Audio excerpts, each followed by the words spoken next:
Matapos ang isang buwang pagkalap ng impormasyon, magkatuwang na naaresto ng Cavite at Rizal Police ang umano'y suspect sa pagpatay kay dating 13 Martires City Vice Mayor Alexander Lubigan.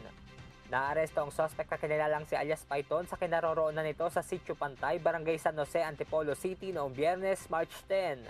Nakuha sa suspect ang isang kalibre 45 baril at mga bala. Sa ngayon ay nasa kustodiya na ng 13 Martires City Police ang suspect habang inihahanda ang kasong isasampa laban dito. Matatandaan na noong July 7, 2018, nang pagbabarilin si dating Vice Mayor Lubigan sa 13 Martires City habang lula ng sasakyan nito kasama ang driver na si Romulo Guillemer. Sa isang pahayag, nagpapasalamat ang asawa ni BM Lubigan na si 13 Martires City Mayor Gemma Lubigan sa pagkakadakip sa suspect sa pagpatay sa kanyang mister. Diyos ang aming sandigan, serbisyo publiko ang aming pinahalagahan. Mula rito sa Cavite, Benedict Samson humahataw!